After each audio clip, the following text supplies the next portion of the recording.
I'm Greg Stivland, and I'm an occupational therapist in Durham Public Schools. And I work with kids from preschool, from 3 all the way up to 22 years of age. This is an activity that I've done at the elementary school with kids that are in, the 6 to probably 10 or 11-year-old range. And these are called seed heads, in case you didn't see this little model. I just started this seed. I planted this like a week ago Sunday, so it's not quite a week old. And you can see, I was hoping the grass was going to be a little bit bigger than that, but that's how big it is after a week during the winter. I guess maybe other times of the year it might grow faster. One of the beauties of this activity is that it is something you can do any time of the year. So even in the middle of winter, you can be growing some stuff with the kids in the classroom. So these are called seed heads, and if you Google seed heads or go to Pinterest and put in seed heads, you'll see way more than you could ever imagine. We had some people. How many people have made these before? Okay, great. So if you have any ideas or things that you've done that were really successful, just please add to the discussion. So what we're going to do. I'm an occupational therapist, and so I didn't mention earlier that I've completed 3 of the 4 HTI classes for the certification. So that was sort of how I got into doing horticultural therapy. I love to garden. I've grown up gardening, but I don't have, that's not my background. So I don't know a lot of the plant science and identification and things like that, but I definitely am a passionate gardener. So that is, I'd love to be able to bring this to the work that I'm doing with the kids that I work with. So, and I have learned so many different things from all the people. I have a real appreciation for the people who have a horticulture background, because there is a lot to know, and I've learned a lot. And this is like the first thing that I learned in one of the classes, is that in order to get the soil ready, because the soil is extremely dry to start with, is you have to moisten the soil. So this was I went, oh my God, you can just do this? And so, and I do this with the kids. So I'm working with kids who are autistic, who have developmental disabilities, Down syndrome, cerebral palsy. I mean, you name it. The school system, you see everything in the school system. So some of these kids that I'm working with also have tactile defensiveness. So they overreact to touch. And so they may not like to get their hands dirty. Some of the kids literally will run out the door if they saw me doing this, and the expectation is that I want them to do it. They're going to be like, no. So we do usually, I have gloves available when I know that there are some kids with those issues, but I always ask them, so you want to put your hands in today? And usually it's no, but every once in a while they will. So, but this is a great novel sensory experience for kids to be able to put their hands into dirt. There's water, so it does stick to your hands a little bit. This was what one of my friends told me in one of the HT classes, was that where we're trying to go with this soil is to get it to hold together when you press it together like that. That's how you know you've got the right amount of water. If you squeeze it and water comes out the bottom of your hand, you need to add some more dry soil. Okay, so if you guys have watering cans available, or I'll bring one around. And so that's the first thing that we're going to do right now. Let's just get this soil ready.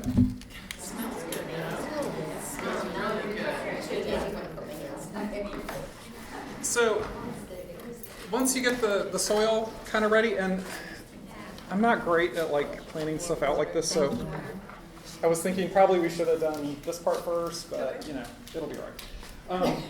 So the easiest way to do this is to put the stocking over an empty cup, and we've got some extra empty cups if it's going to rip the face off that you just put on. So we have extra cups if you need that. So how are we doing it? So it just goes. You just put the stocking down in the cup and then wrap the elastic over it. He got another job. That's cute.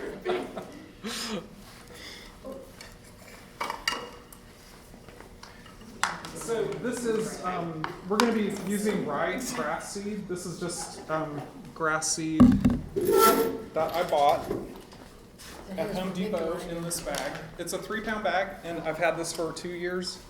And I still have over 2.5 pounds of grass seed in here. So there's lots. It lasts a long time. I was talking to Amy in the class, and she said that she uses wheatgrass seed. And then there's somebody in here just in the last group who said that they found that she was teaching this activity in a camp setting where they only had a week. And she said that this seed does not sprout that fast. And so they planted, I think she said it was broccoli seeds. And that came up very quickly. So what we're going to do is put in about a tablespoon or so of seed down the bottom. So the grass seed is going to go in first, and then we're going to put dirt on top of that. A tablespoon of seed. Mm-hmm. Approximately. So with the kids that I'm working with, we are working on a variety of skills. So with this activity, and I find like with most of the horticultural activities, you can adapt them in different ways. So I'm often thinking about like executive function skills. So being able to attend to task, being able to work on a task for an extended period of time, and then be able to complete a task. Being able to follow 1, 2, or 3-step directions, those kind of things. We're also, in this activity, you can do bilateral motor coordination. So you can have the child holding something, and then you're doing like a scooping activity. We have kids who are not able to manage a spoon, and so there's ways that you can adapt it. This is just a shaker, like a spice shaker, and so you can fill this up with the seed that you're using, and then they can shake it like this.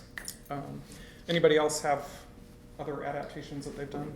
And the terms that you're using are occupational therapy terms, bilateral. Motor coordination. Sorry. So basically it's using the hands together. There's two, you can use the hands together to do the same thing, like this, or you can do the hands together to do different things, which would be like holding and then using the other hand to scoop. So it takes coordination to be able to do that. And there's kids, that I work with who have difficulty with that. So it's a great therapeutic activity to do because the kids see the value, just the intrinsic value in doing, working with plants and seeds and things like that. When you think of bicycle, you have 2 wheels, Right. it's a bilateral. Yeah, I was Or asking, is unicycle. the term a term that occupational, like you learned that term through occupational therapy? Yeah, Like probably. it. I mean, Do that's, HT people use it too? I'm sure It just Depends on your goals and your population is. yeah. So if you're working with people, so children with developmental disabilities, that's a term that you would use. If you're working with people who have had strokes, adults, patients, that's a term that you would hear. That's a good question. Yeah. Okay. So So this is where we're going. We're gonna just start filling your cup with soil now. So just leave the hose sort of attached to the top part. And we figured out it's about a cup to a cup and a half of soil. So just keep going until you feel like you got enough in there. Smush it down is what you're saying, you're putting the seed at the bottom. So what's going to happen is we're going to tie it off on that end. So after the soil is in there, we tie it off and then flip it over. Oh, Yep. thank you. Never mind. Yep. No, that's a good question. Do you want to tie yours on? Sure. So another way that this activity can be adapted is based on the tools that you're using. And so depending on if you want the kids, like there's some kids with some impulse control issues and you kind of want this done as quickly as possible. So you might use a big scoop and have them do 1 scoop of seed and that's it. But you've got other kids that you might be working with who are, you want them to do this movement like more than one time. Yeah. So you might use like a tiny teaspoon, 1/8 of a teaspoon. You can stretch it out as much as you want. But there's a pair of scissors here. So after you tie yours off, if you want to cut this top part off, you can, but you don't have to. Just the part above the knot. And then that's just going to go down into your cup. Is this too much soil? No, that looks great. Bungee seed. Lean into this spoon, these are middle school. Okay. Because it's silicone, it doesn't slip. Yeah. And you can They feel like nice. throw things across the room. Or down here. I would say probably like as close. This example that I made also, I just wanted to show you that you can do it without the stocking. So this one is just dirt in the cup. I'll get there. One of the things that was really that fascinated me about this activity, I had a child with autism that I was working with. He's, 7, 6, something like that.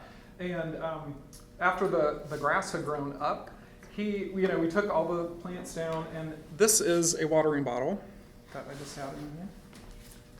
So, and what we do is have the kids, spray them with the water, because a lot of the kids were working on hand strengthening and, again, using their hands together so they can hold the cup and spray at the same time.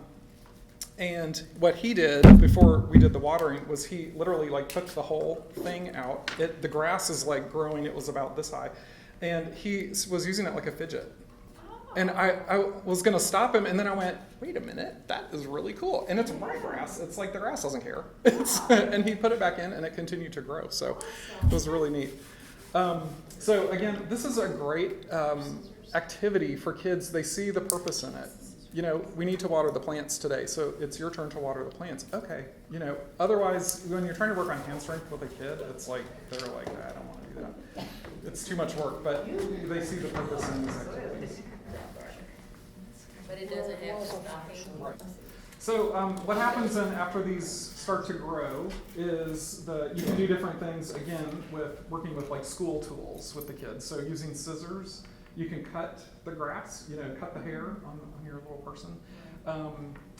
You can, actually Joanne had a really good idea for kids who aren't able to manage the spray bottle by themselves, is to use a sponge, so that's easier that they can, to water their plant. They can use a sponge, so that was a great idea. Black History Month, we're growing, we talked about George Washington Carver, and so he was, this amazing inventor, educator at Tuskegee University, and so I was going to tell you, I can't remember her name, but she was sitting over there, and she was talking about how she does this activity with, you can take a picture of the person, of a kid, and then you print it off, cut it out, and then you put it down inside this cup, and then you put another cup in here, so it holds their picture in place. And then she used a fancy duct tape around the top of it, so it looks like a little headband, and then the grass grows up, through the top like that. Oh, how cute. So that's another way to do this activity. So if anybody ever, wants to borrow the grass seed, just let me know.